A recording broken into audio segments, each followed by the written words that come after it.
Meu nome é Marco e por 15 anos trabalhei como agente penitenciário no complexo de Jericó.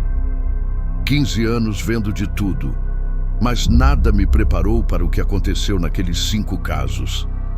5 fugas que, até hoje, ninguém conseguiu explicar. Completamente. A primeira vez que vi algo impossível acontecer foi em março de 2018.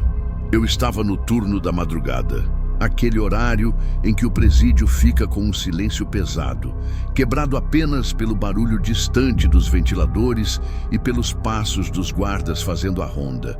Era uma terça-feira comum, ou pelo menos deveria ter sido. Carlos Mendoza estava na cela 47B há 2 anos. Tráfico de drogas, pena de 8 anos. Um cara quieto, nunca deu trabalho, sempre respeitoso com a equipe. Sabe aquele tipo de detento que você nem lembra que está lá? Era ele. Naquela noite, eu mesmo havia conferido sua cela às 23h30. Ele estava deitado na beliche de baixo, lendo um livro à luz fraca da lâmpada do corredor. Às 4h15 da manhã, o alarme disparou. Corri pelos corredores junto com outros 3 guardas. A cela 47B estava aberta, mas não arrombada. A fechadura estava intacta, sem sinais de violência, sem marcas de ferramentas. As grades estavam no lugar, a parede sem furos, o teto sem rachaduras. Carlos simplesmente não estava mais lá. Como assim não está? Perguntou o supervisor Joaquim quando chegou ofegante. Eu ainda estava parado na frente da cela vazia, tentando entender. Chefe, eu verifiquei essa cela há menos de 5 horas. Ele estava aqui. As câmeras de segurança deveriam ter todas as respostas, não é? Mas quando fomos ver as gravações, encontramos algo que me deixou sem dormir por semanas. Às 3h47, Carlos aparecia deitado na cama. Às 3h48, a imagem ficava estática por exatos 17 segundos. Às 3h49, a cela estava vazia. 17 segundos. Como alguém sai de uma cela trancada, passa por 2 corredores vigiados e atravessa 3 portões eletrônicos em 17 segundos? A investigação durou 2 meses. Reviram cada centímetro daquela cela, interrogaram todos os detentos do bloco, analisaram as gravações frame por frame. Nada. Carlos Mendoza nunca foi encontrado. Oficialmente consta como fuga com circunstâncias não esclarecidas. Extraoficialmente, bem, aquilo era impossível. Pensei que fosse um caso isolado. Talvez um erro do sistema, uma falha nas câmeras. Estava enganado. 6 meses depois, em setembro, aconteceu de novo. Desta vez, na ala feminina. Lucia Santos, 34 anos, condenada por estelionato. 5 anos de pena. Já cumpria há 3. Uma mulher inteligente, formada em contabilidade, que havia se envolvido com o esquema errado. Ela dividia a cela com outras 2 detentas, Mariana e Rosa. Naquela noite, eu não estava de plantão, mas recebi a ligação do meu colega Roberto às 5h20. Marco, você precisa vir aqui. Aconteceu de novo. Quando cheguei, encontrei a mesma cena impossível. Cela 12C, ala feminina. Lucia havia sumido da beliche do meio. As outras 2 mulheres dormiam profundamente e juraram não ter ouvido nada durante a noite. Ela estava ali quando eu fui ao banheiro, disse Mariana apontando para a cama vazia. Isso foi umas 2 da manhã, mais ou menos. Rosa confirmou. Ela me pediu um copo d'água antes de dormir. Umas 11h da noite.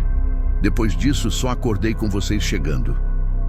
Mas, uma vez, as câmeras mostravam a mesma anomalia. Às 4h12, Lucia estava dormindo. Às 4h13, estática por 16 segundos. Às 4h14, a cela com apenas 2 pessoas. 16 segundos dessa vez. 1 segundo a menos que Carlos. O que mais me perturbava era a expressão das outras detentas. Não era surpresa, era medo. Medo que elas tentavam esconder. mas que transparecia nos olhos, como se soubessem de algo que não podiam falar. Vocês têm certeza de que não ouviram nada? Insisti durante o interrogatório. Mariana trocou um olhar rápido com Rosa antes de responder. Tenho certeza, ela só não estava mais lá. Lúcia Santos também nunca foi encontrada. Seus dados não constavam em nenhum banco de prisão do país. Não havia registro de passagem por fronteiras, não havia movimentação em contas bancárias. Era como se tivesse simplesmente deixado de existir. Se essa história te lembra algo, compartilha comigo nos comentários, porque o que vem a seguir vai te deixar ainda mais confuso. O terceiro caso aconteceu apenas 3 meses depois, em dezembro de 2018. Era véspera de Natal, e o presídio tinha aquela atmosfera pesada que sempre paira durante as festividades. Os detentos ficam mais nostálgicos, alguns mais agressivos, outros completamente apáticos. Roberto Silva estava na cela 23A há 4 anos. Assalto à mão armada. Pena de 12 anos. Diferente dos outros 2, Roberto era conhecido por ser problemático. Já havia tentado fugir 2 vezes pelos métodos convencionais, cavando túneis e tentando subornar guardas. Ambas as tentativas falharam. E ele estava sob vigilância especial desde então. Sua cela ficava no corredor de segurança máxima. Câmeras extras, rondas a cada 2 horas, grades reforçadas. Se alguém não conseguiria sumir sem explicação, era Roberto. Mas às 3h33 daquela véspera de Natal, ele conseguiu. Eu estava fazendo a ronda das 3h30 quando encontrei a cela vazia. Desta vez, nem precisei esperar pelo supervisor. Corri direto para a sala de monitoramento. Passa as câmeras da 23A. Pedi para o operador, um garoto novo chamado Felipe. Felipe estava pálido. Marco, você vai querer ver isso. Às 3h15, Roberto estava acordado, sentado na borda da cama, olhando fixamente para a parede. Às 3h16, ele se levantou e caminhou até o centro da cela. Às 3h17, ele parou e ficou imóvel, de costas para a câmera. Às 3h18, estática por 15 segundos. Às 3h19, a cela estava vazia.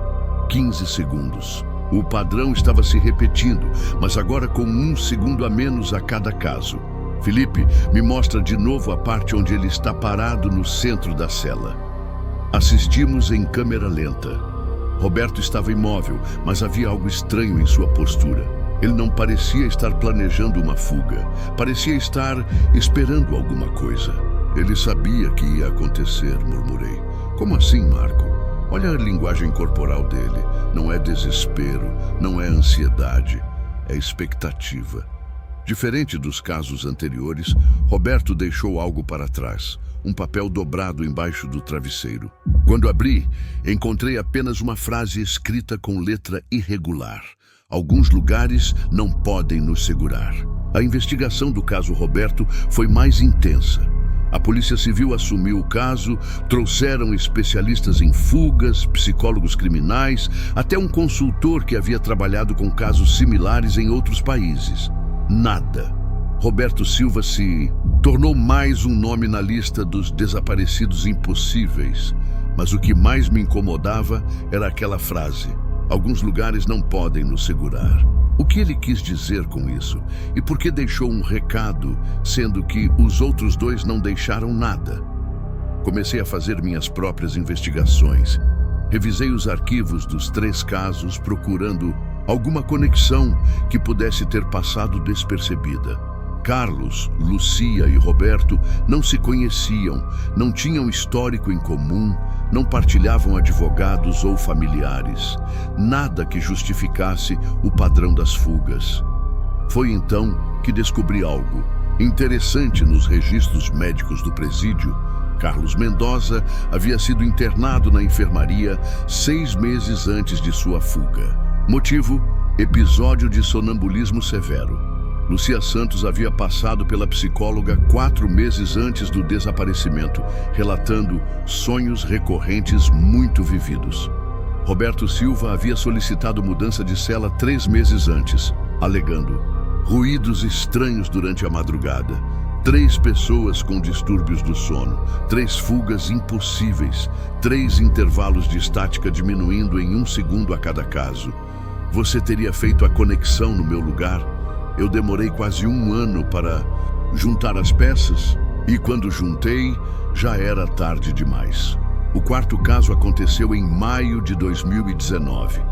Ana Paula Ferreira, 28 anos, condenada por tráfico de drogas.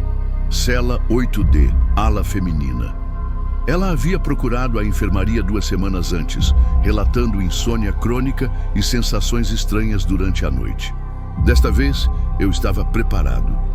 Pedi para fazer plantões extras durante aquela semana, mantive contato constante com o operador das câmeras e instruí a equipe para redobrar a atenção na ala onde Ana Paula estava. Na noite de 15 de maio, às 2h45, recebi a ligação que estava esperando e temendo. Marco, é melhor você vir aqui. A 8D... Ela sumiu, completei antes dele terminar. Como você sabia? Quando cheguei à sala de monitoramento, assisti à gravação com uma mistura de fascínio e terror. Ana Paula havia seguido o mesmo padrão dos anteriores.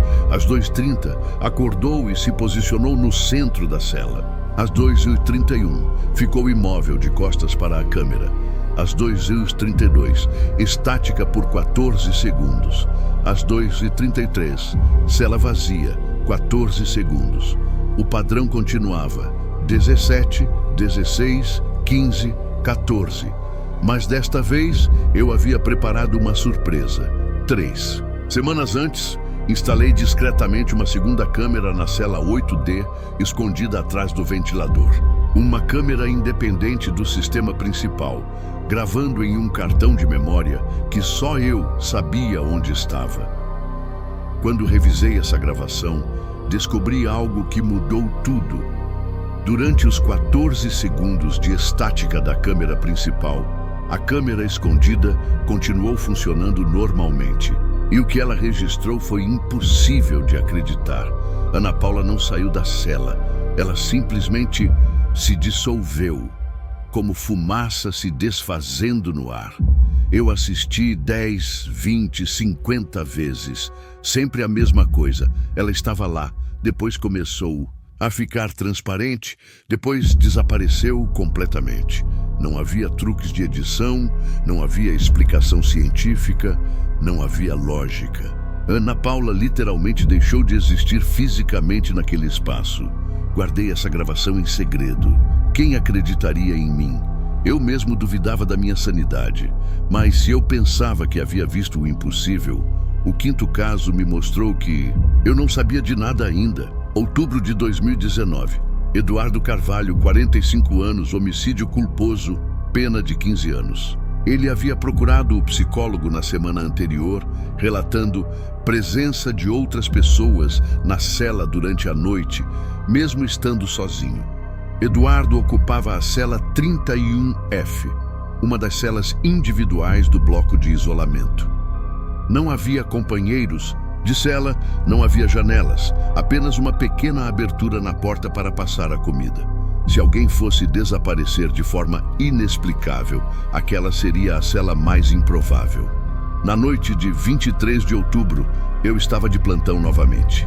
Desta vez, não apenas instalei uma câmera extra, mas também um gravador de áudio e um sensor de movimento. Estava determinado a descobrir o que realmente acontecia. Às 1h15, Eduardo acordou e assumiu a posição no centro da cela. Às 1h16, ficou imóvel. Às 1h17, a câmera principal começou a apresentar estática. Mas desta vez, eu estava preparado para os 13 segundos que viriam. A câmera escondida captou tudo. Eduardo começou a se dissolver como Ana Paula, mas não sozinho. Havia sombras ao redor dele, figuras indefinidas que pareciam estar ajudando no processo. E no áudio, pude ouvir vozes sussurrando coisas que não consegui entender completamente. Sensor de movimento registrou atividade mesmo depois de Eduardo desaparecer. Algo ainda estava se movendo naquela cela por mais 15 minutos após a fuga. Quando analisei o áudio mais tarde, consegui distinguir algumas palavras. Vem, agora, está na hora. E no final, bem baixinho, ouvi algo que me fez questionar tudo o que eu acreditava sobre aquele lugar. Ouvi a voz do Carlos Mendoza dizendo: "Bem-vindo ao outro lado." Carlos, que havia desaparecido 1 ano e meio antes. Carlos, cuja fuga nunca foi explicada. Sua voz estava lá, naquela gravação, ajudando Eduardo a ir para onde quer que eles fossem. Naquela noite eu soube que não estava lidando apenas com fugas impossíveis. Estava lidando com algo muito maior e mais perturbador do que qualquer investigação policial poderia resolver. Mas a história não termina com Eduardo. Na verdade, ela estava apenas começando. Depois do 5º caso, as fugas pararam. Não houve mais estáticas nas câmeras. Não houve mais celas vazias pela manhã. Não houve mais relatórios de distúrbios do sono entre os detentos. O presídio voltou à sua rotina normal, como se nada tivesse acontecido. Mas eu sabia que alguma coisa havia mudado. Os detentos ficaram diferentes, mais quietos durante o dia, mais alertas durante a noite. Alguns começaram a pedir transferências para outros presídios sem dar explicações convincentes. Outros pararam de receber visitas, como se tivessem perdido o interesse no mundo exterior. E eu comecei a notar coisas estranhas. Às vezes, durante a ronda noturna, eu ouvia conversas em celas que deveriam estar vazias. Quando verificava, encontrava apenas o silêncio e uma sensação desconfortável de que estava sendo observado. Em outras ocasiões, as câmeras captavam movimentos em corredores onde não havia ninguém ou registravam temperaturas anormalmente baixas em certas áreas do presídio. Os outros guardas também começaram a relatar experiências estranhas. O Roberto, que trabalhava comigo há 8 anos, me disse que estava pensando em pedir transferência. "Marco, esse lugar não é mais o mesmo", ele confessou durante uma pausa para o café. "Ontem, de madrugada, eu jurava ter visto o Carlos caminhando pelo corredor B. Você sabe, aquele cara que sumiu no ano passado. Você tem certeza?" "Não. Não tenho certeza de nada mais. Mas quando fui verificar, não havia ninguém lá. Só aquele frio estranho que fica no ar às vezes." Eu sabia exatamente do que ele estava falando. Aquele frio que cortava a espinha, mesmo nas noites quentes de verão. Aquela sensação de que o presídio havia se tornado um lugar onde 2 realidades se tocavam, onde o mundo físico e algo além coexistiam de forma precária. Foi em dezembro de 2019 que tudo finalmente fez sentido. Eu estava organizando os arquivos antigos do presídio, uma tarefa burocrática que me foi designada durante o período mais calmo do ano, quando encontrei uma pasta esquecida no fundo de um armário empoeirado. A pasta estava marcada como Casos Especiais, 1987-1992, e continha relatórios que nunca havia visto antes. Enquanto folheava os documentos amarelados, encontrei algo que fez meu sangue gelar.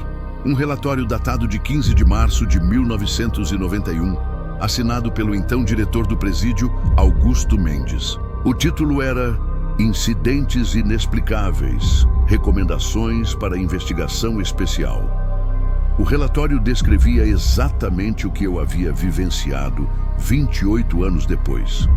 Entre janeiro e outubro de 1991, 5 detentos desapareceram de suas celas sem deixar vestígios explicáveis. As circunstâncias das fugas seguem um padrão consistente. Detentos relatam distúrbios do sono semanas antes do desaparecimento. Câmeras de segurança apresentam falhas técnicas de duração decrescente de 20 a 16 segundos e as celas são encontradas vazias, sem sinais de violação de segurança. 20 segundos diminuindo para 16. Exatamente o mesmo padrão que eu havia observado, só que começando com 3 segundos a mais. O relatório continuava: recomenda-se investigação especial devido à natureza recorrente dos eventos. Observação adicional: detentos remanescentes relatam presenças nas celas durante a madrugada e vozes familiares em áreas desocupadas do presídio. Alguns guardas solicitaram transferência, alegando atmosfera opressiva nas dependências. Na última página, encontrei uma nota manuscrita à margem. Padrão se repetindo a cada 28 anos. Ver arquivo confidencial, seção 7X, 28 anos.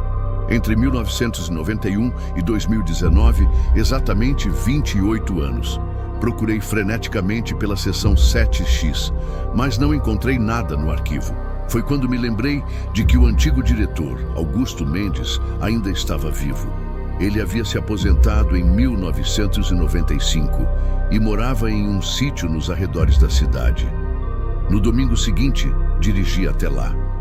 Augusto era um homem de 78 anos, cabelos brancos, mas mente ainda lúcida. Quando mencionei os casos de 2018 e 2019, seu rosto ficou sério. Eu estava esperando por essa visita há anos, ele disse, me convidando para entrar. Você encontrou o arquivo, não é? Encontrei.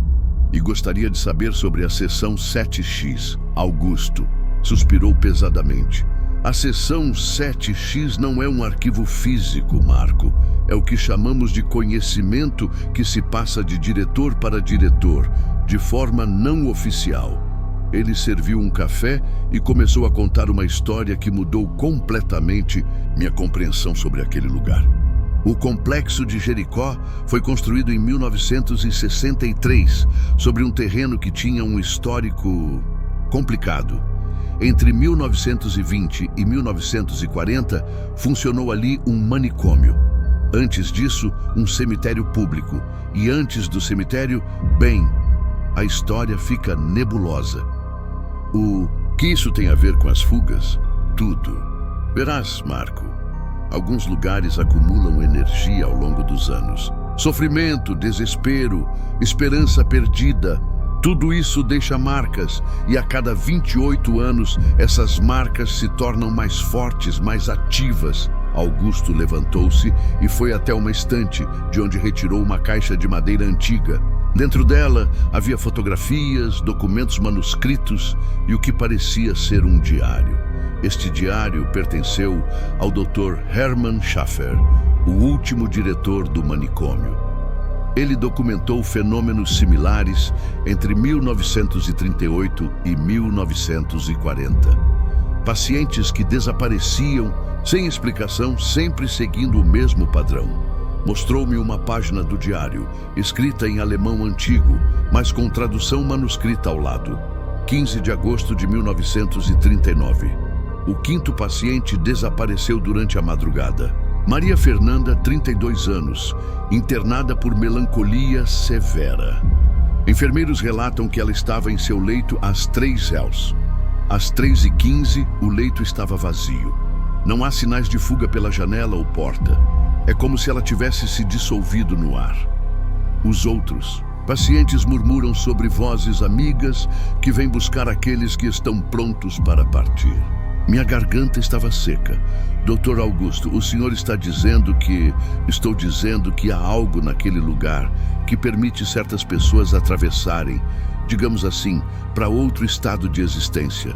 Não é morte, não é fuga convencional. É uma transição que acontece com pessoas em situações específicas de confinamento e desespero. Mas por que a cada 28 anos? Ciclos lunares, talvez, ciclos cósmicos, ou simplesmente o tempo que essa energia precisa para se acumular novamente.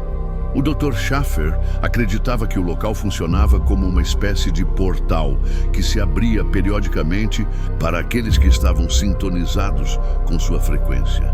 Augusto mostrou-me outras fotografias. O manicômio nos anos 30, com pacientes em uniformes brancos, o cemitério em 1910, com lápides de pedra cobertas de musgo, e por último, uma fotografia aérea do terreno em 1900, mostrando apenas um campo, vazio com algumas construções de madeira que pareciam bem antigas. O que eram essas construções? Perguntei. Ninguém sabe ao certo. Os registros se perderam, mas há lendas locais de que ali funcionava um tipo de refúgio para pessoas que queriam começar uma nova vida. Pessoas que chegavam e nunca mais saíam, mas também nunca eram encontradas mortas. A conversa com Augusto durou mais 3 horas. Ele me mostrou registros de 1963, 5 pessoas, 1935, 5 pessoas, e até mesmo relatos não oficiais de 1907, 5 pessoas. Sempre o mesmo padrão.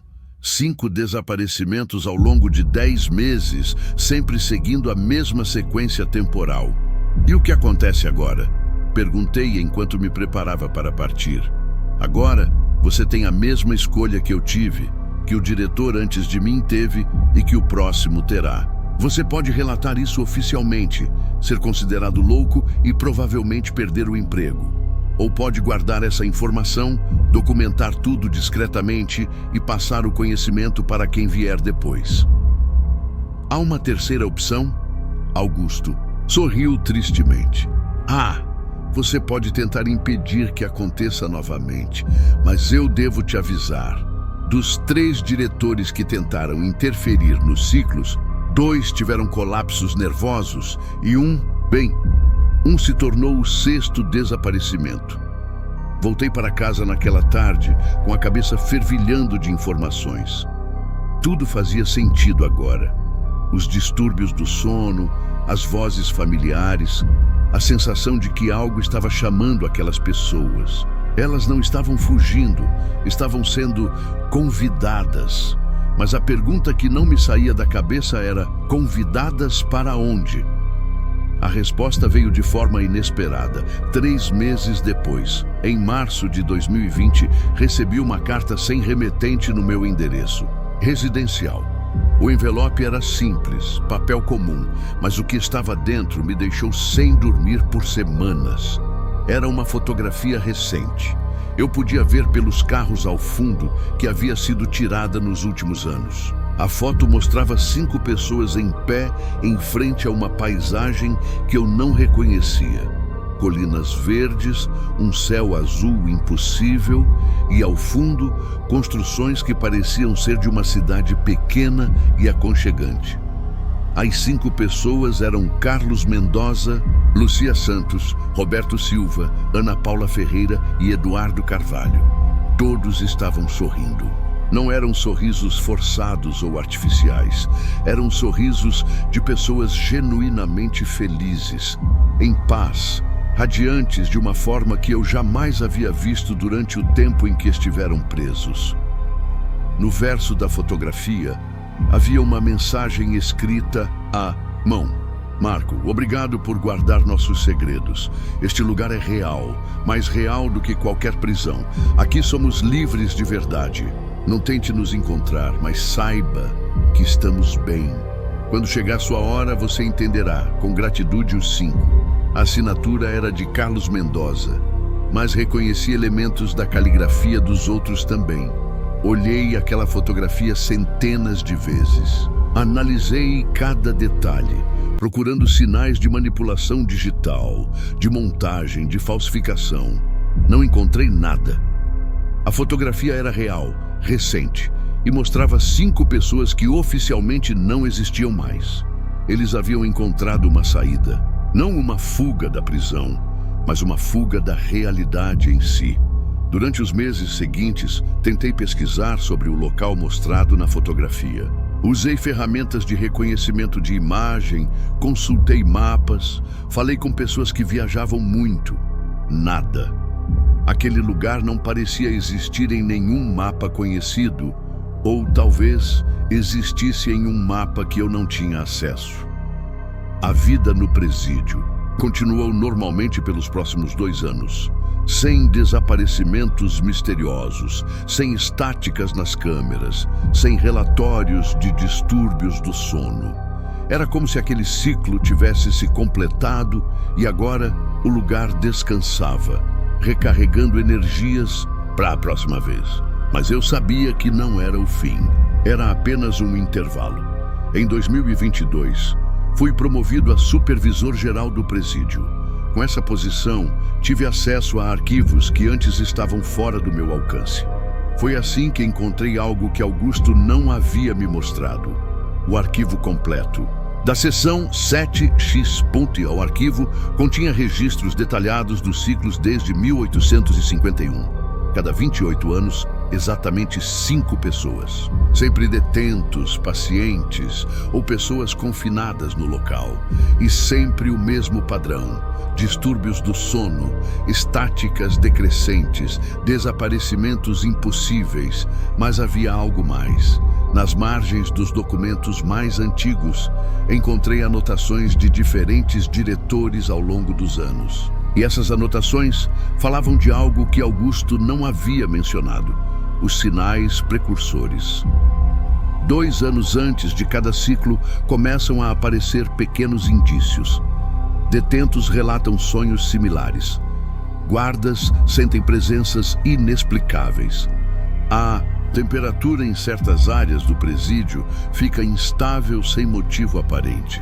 E essas anotações mencionavam que os sinais do próximo ciclo já haviam começado. Em julho de 2023, o primeiro detento procurou a psicóloga relatando sonhos com vozes amigas. Em setembro, 2 guardas pediram transferência, alegando sensações estranhas durante os plantões noturnos. Em dezembro, as câmeras começaram a registrar quedas de temperatura inexplicáveis na ala BO. Próximo ciclo estava começando. E desta vez, eu seria responsável por todo o complexo. Durante os primeiros meses de 2024, documentei tudo obsessivamente. Cada sonho relatado, cada anomalia de temperatura, cada comportamento estranho. Estava determinado a entender completamente o que acontecia antes que as fugas começassem. Foi assim que descobri algo que mudou tudo. Os escolhidos não eram aleatórios. Analisando os perfis de todos os desaparecidos ao longo dos anos, encontrei um padrão que havia passado despercebido. Todos tinham algo em comum. Eram pessoas que haviam perdido completamente a esperança no sistema, mas que ainda mantinham uma fagulha de esperança em algo maior. Carlos havia perdido a família, mas continuava escrevendo cartas que nunca enviava, como se ainda acreditasse que alguém se importava. Lucia havia sido traída pelos sócios, mas continuava estudando direito na biblioteca do presídio, sonhando com uma segunda chance. Roberto havia sido abandonado pelos filhos, mas guardava fotos deles debaixo do travesseiro. Todos haviam chegado ao limite do desespero, mas sem perder completamente a capacidade de sonhar com algo melhor. Era isso. O lugar não escolhia os desesperados, escolhia os esperançosos desesperados. Com essa descoberta, comecei a observar os detentos atuais de forma diferente. Quem mostrava sinais de estar perdendo a esperança no mundo, mas ainda sonhava com libertação. Quem havia atingido o fundo do poço, mas ainda olhava para cima. Em maio de 2024, identifiquei os 5 candidatos mais prováveis. Miguel Santos, 29 anos, roubo qualificado. Havia perdido a esposa e o filho em um acidente enquanto cumpria pena, mas continuava fazendo origamis que guardava em uma caixa, dizendo que eram presentes para quando os encontrasse novamente. Carmen Oliveira, 34 anos, tráfico de drogas. Sua mãe havia morrido no ano anterior, mas Carmen continuava enviando cartas para o endereço da casa da família, como se ela ainda estivesse lá. João Pedro, 22 anos, furto. Havia sido expulso de casa pela família, mas ainda carregava uma foto de todos juntos no Natal de 2018 e falava sobre como ia consertar tudo um dia. Maria José, 41 anos, estelionato.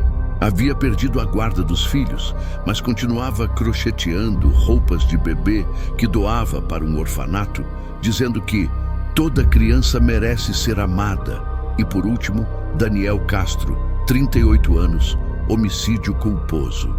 Havia causado um acidente que matou uma família inteira, carregava uma culpa devastadora, mas todos os dias escrevia pedidos de perdão em um diário, como se ainda esperasse encontrar paz. Estes 5 mostravam todos os sinais, e conforme os meses passavam, os indícios ficavam mais claros.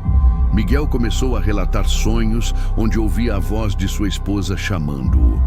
Carmen disse à psicóloga que sentia a presença da mãe durante a madrugada.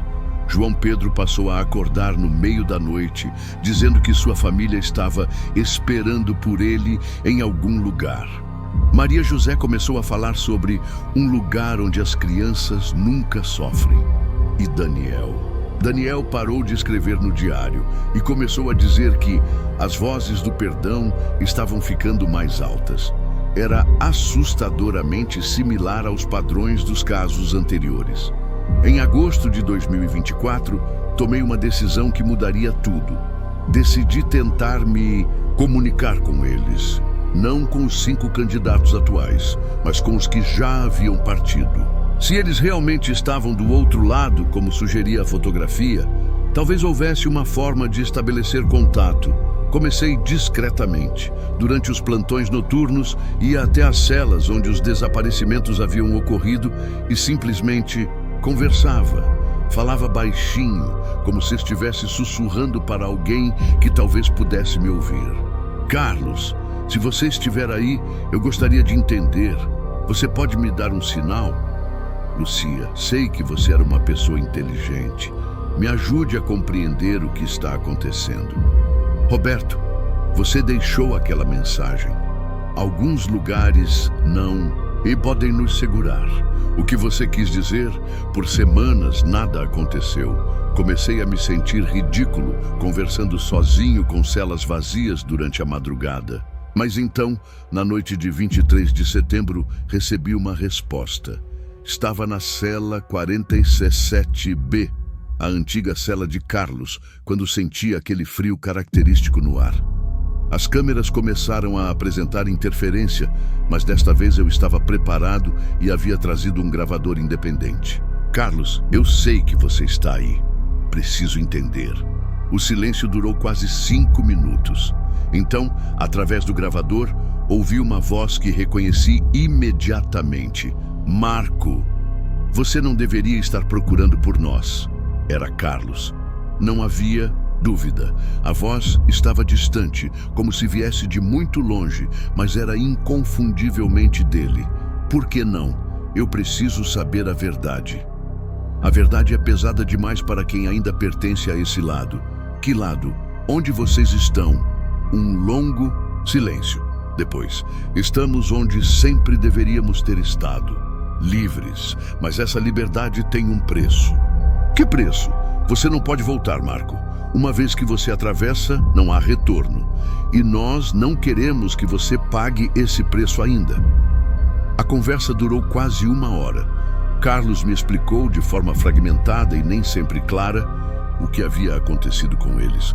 O lugar onde estavam era real, mas existia em uma dimensão paralela àquela em que vivemos. Era um local onde as pessoas que haviam perdido tudo, mas ainda mantinham esperança, podiam recomeçar verdadeiramente. Sem passado, sem culpa, sem as amarras do mundo físico. Mas é uma escolha definitiva. Ele me alertou. Quem escolhe partir, nunca mais pode ajudar quem fica. É uma liberdade absoluta, mas também uma responsabilidade absoluta. Perguntei sobre o ciclo de 28 anos, sobre por que apenas 5 pessoas a cada geração. O portal precisa de equilíbrio, explicou Carlos. 5 é o número máximo que pode atravessar de uma vez sem comprometer a estabilidade entre os dois lados. E o intervalo de 28 anos é o tempo que a energia local precisa para se regenerar. E os que ficam, como Miguel, Carmen, João Pedro, Maria José e Daniel? A resposta de Carlos me gelou o sangue. Eles já foram escolhidos, Marco. O processo já começou para eles. Em alguns meses, eles sentirão o chamado, assim como nós sentimos. A única diferença é que agora você sabe o que realmente vai acontecer. Posso impedi-los? Você pode tentar, mas pergunte-se: seria justo privar alguém da verdadeira liberdade só porque você não compreende completamente o que ela significa? Essa pergunta ficou ecoando na minha cabeça por semanas. Durante outubro e novembro, observei os 5 candidatos com um misto de fascínio científico e angústia humana. Eles estavam mudando, ficando mais serenos, mais introspectivos, mas também mais distantes da realidade ao redor. Miguel parou de receber visitas e começou a passar horas olhando pela pequena janela de sua cela, como se estivesse vendo algo que mais ninguém podia ver. Carmen doou todos os seus pertences pessoais para outras detentas, dizendo que não precisaria mais dessas coisas. João Pedro começou a sorrir sem motivo aparente, um sorriso nostálgico e cheio de expectativa. Maria José passou a acordar todas as noites exatamente às 3 da manhã e ficava sentada na borda da cama até o amanhecer, sempre olhando para o mesmo ponto no centro da cela. E Daniel voltou a escrever no diário, mas agora suas palavras eram diferentes. Em vez de pedidos de perdão, ele escrevia coisas como: quase na hora de encontrar a paz verdadeira. E as vozes dizem que o sofrimento está quase no fim. Em dezembro, eles começaram a se reconhecer mutuamente, mesmo estando em alas diferentes do presídio. Durante os horários de recreação, os 5 se buscavam automaticamente, formando um pequeno grupo que conversava em tons baixos sobre coisas que eu não conseguia ouvir completamente, mas que pareciam envolver o lugar para onde iriam e quando chegaria a hora. Foi então que tomei uma decisão que me persegue até hoje. Na noite de 31 de dezembro de 2024, decidi interferir. Havia passado meses documentando tudo, tentando entender, conversando secretamente com Carlos e até recebendo outras comunicações esporádicas dos demais desaparecidos. Mas no fundo, uma parte de mim ainda via aquilo como meu dever profissional, proteger os detentos sob minha responsabilidade. Mesmo que protegê-los significasse impedi-los de alcançar algo que eles viam como libertação. Planejei uma intervenção para a primeira semana de janeiro. Mudaria todos os 5 de celas, separando-os fisicamente. Aumentaria a medicação psiquiátrica de todos, argumentando com distúrbios do sono. Instalaria câmeras extras e manteria vigilância 24 horas. Se o padrão exigia que eles estivessem em condições específicas para o chamado, eu mudaria essas condições. Mas antes que pudesse colocar o plano em prática, recebi uma visita inesperada. Na madrugada de 3 de janeiro de 2025, enquanto fazia minha ronda habitual, encontrei uma figura sentada na cadeira da minha sala. Era Augusto, o ex-diretor, mas ele parecia diferente. Mais jovem, mais sereno, com uma luminosidade estranha nos olhos. Olá, Marco. Estava esperando por você. Doutor Augusto, como o senhor entrou aqui? O presídio está trancado. Os guardas... Eu não vim pelos caminhos convencionais, ele disse com um sorriso. Vim te avisar sobre o que você está planejando fazer. Senti um calafrio. Como o senhor sabe? Marco, eu também atravessei. Em 1995, logo depois que me aposentei. Eu era um dos escolhidos do ciclo anterior, mas na época não havia ninguém para me explicar o que estava acontecendo. Levei anos para entender que estava sendo chamado. Isso é impossível. Eu falei com o senhor há alguns anos em sua casa. Você falou comigo, sim, mas eu já havia partido há muito tempo. O que vocês chamam de eu do lado de lá, às vezes pode se manifestar brevemente do lado de cá, especialmente quando há alguém que precisa de orientação. Augusto se levantou e caminhou até a janela, olhando para o pátio interno do presídio. Você está pensando em impedir que eles partam. Entendo sua intenção, mas precisa compreender as consequências. Que consequências? O equilíbrio, Marco. Se o ciclo não se completar naturalmente, a energia acumulada neste lugar ao longo de 28 anos não terá como se dissipar. Ela vai se intensificar, se concentrar, se tornar perigosa. Perigosa como? Augusto se virou para mim e por um momento vi algo sombrio em seu olhar. Já houve tentativas de interrupção antes. Em 1879, o diretor do manicômio na época tentou isolar os 5 escolhidos. O resultado foi uma explosão de energia que matou 17 pessoas e deixou o lugar inabitável por 10 anos. Em 1935, tentaram novamente. 12 mortes e manifestações paranormais que duraram décadas. Manifestações paranormais, aparições violentas, vozes atormentadas, presenças que não conseguiam partir nem ficar. As pessoas que deveriam ter atravessado ficaram presas entre os 2 mundos, sofrendo eternamente. E a energia acumulada transformou o local em algo maligno. Augusto voltou a se sentar e agora sua expressão era de profunda tristeza. Marco, eu sei que parece cruel permitir que 5 pessoas simplesmente desapareçam, mas a alternativa é muito pior. A alternativa é transformar este lugar em um inferno literal, não apenas para os detentos atuais, mas para todos que vierem depois. Mas eles não podem escolher ficar? Podem. Mas uma vez que o chamado começa, recusá-lo é complicado. A pessoa fica dividida entre 2 mundos, nunca completamente em um nem no outro. É uma forma de loucura específica e irreversível. Passamos a madrugada conversando. Augusto me mostrou coisas que eu nunca havia visto. Fotografias do local em 1879, documentos sobre as mortes de 1935, relatos de guardas e diretores que testemunharam as manifestações dos ciclos interrompidos. Era aterrorizante, mas também esclarecedor. Quando o sol nasceu, Augusto começou a ficar mais transparente, como se a luz do dia diminuísse sua capacidade de se manifestar neste lado. Marco, você tem uma escolha a fazer. E qualquer que seja sua decisão, ela afetará não apenas os 5 escolhidos deste ciclo, mas todos os futuros ciclos. Como assim?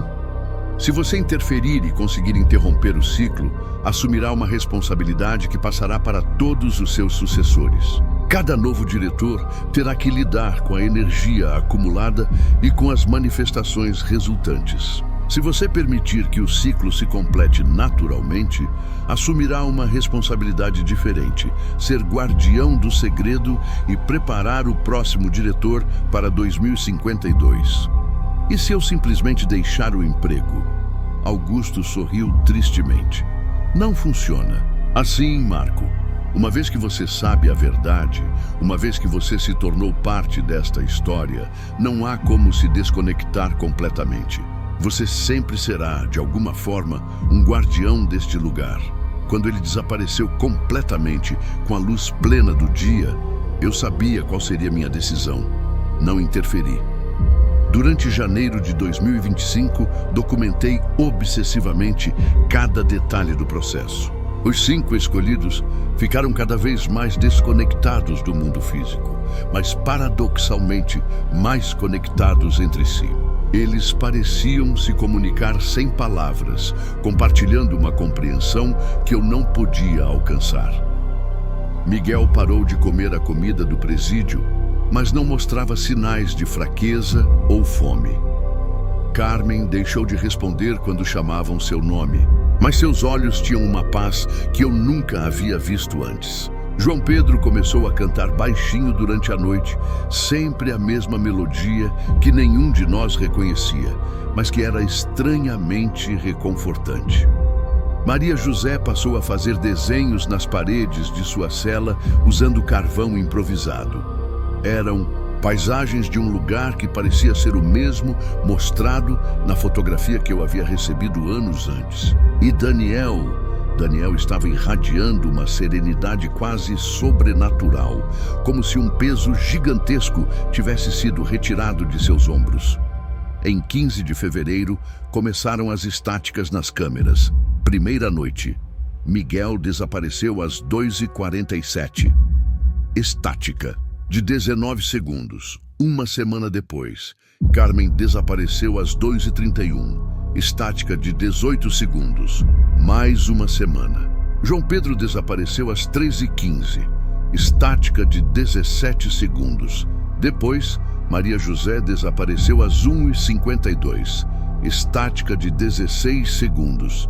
E, finalmente, em 12 de março de 2025, Daniel desapareceu às 4h03. Estática de 15 segundos. O padrão estava completo. 19 segundos decrescendo para 15. O próximo ciclo, em 2052, começaria com 20 segundos. Mas desta vez, eu estava preparado de uma forma que nenhum diretor anterior havia estado. Eu tinha câmeras escondidas, gravadores independentes, sensores de temperatura, detectores de movimento e até mesmo um medidor de campo eletromagnético que havia conseguido emprestado de um amigo físico. O que registrei durante essas 5 noites mudou completamente minha compreensão, não apenas sobre o fenômeno, mas sobre a natureza da realidade em si. Durante os segundos de estática das câmeras principais, as câmeras escondidas mostraram algo extraordinário. Os 5 não simplesmente se dissolveram como Ana Paula havia feito, eles foram coletados. Figuras luminosas apareciam nas celas, não fantasmas ou espíritos no sentido tradicional, mas seres feitos de luz pura, que se moviam com propósito e gentileza. Reconheci algumas dessas figuras. Carlos estava lá todas as 5 noites, assim como Lucia, Roberto, Ana Paula e Eduardo. Eles vinham buscar os novos escolhidos. Os áudios capturaram conversas fragmentadas. É hora, Miguel. Você está pronto? Carmen, sua mãe está esperando por você. João Pedro, sua família está aqui, a família verdadeira. Maria José, há muitas crianças que precisam do seu amor. Daniel, o perdão que você busca está do outro lado. Venha. E as respostas dos 5 eram sempre variações da mesma frase. Eu estou pronto. Obrigado por virem me buscar. Os medidores eletromagnéticos registraram picos enormes de energia durante cada desaparecimento. A temperatura caía drasticamente. Chegou a 15 quiririço na cela de Daniel, mesmo sendo uma noite de verão.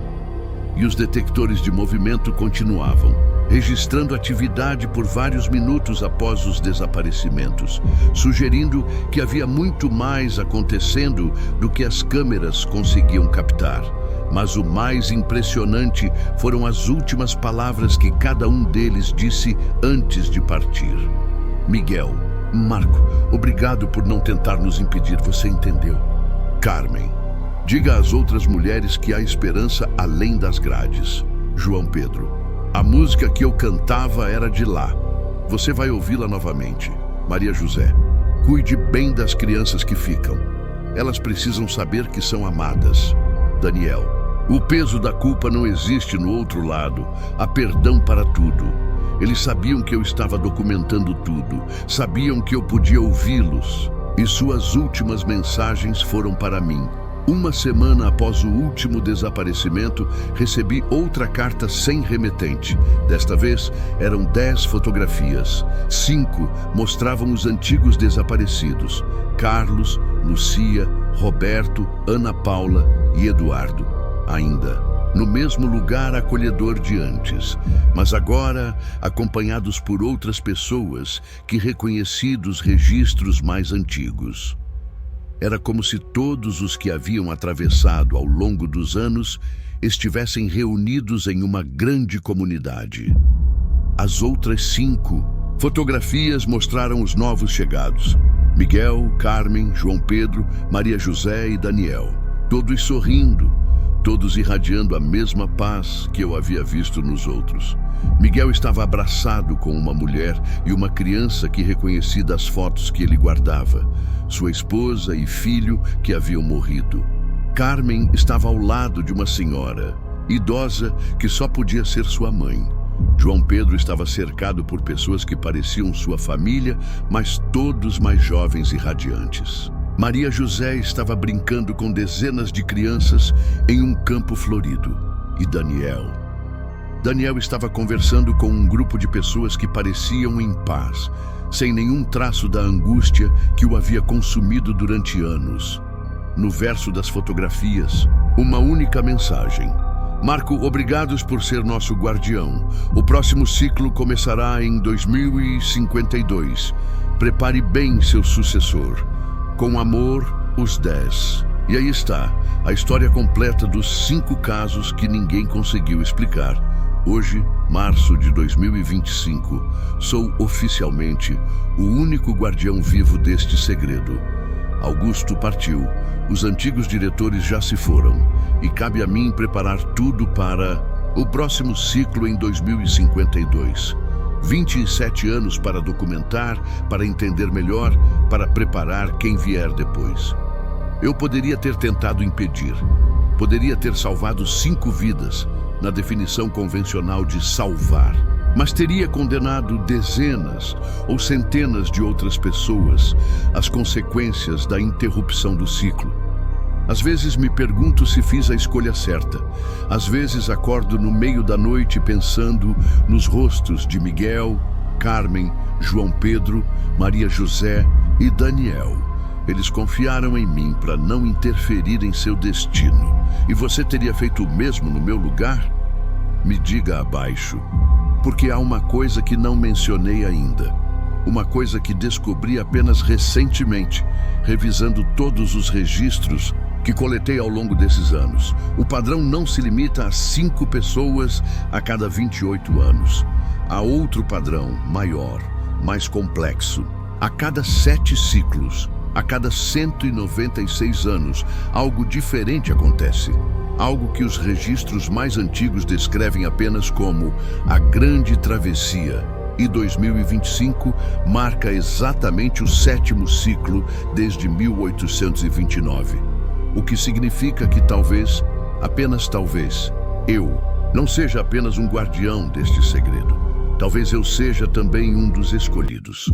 Nos últimos meses, comecei a ter sonhos estranhos. Sonhos com vozes familiares me chamando, com paisagens que reconheço das fotografias, com uma sensação crescente de que meu lugar não é mais aqui, mas lá.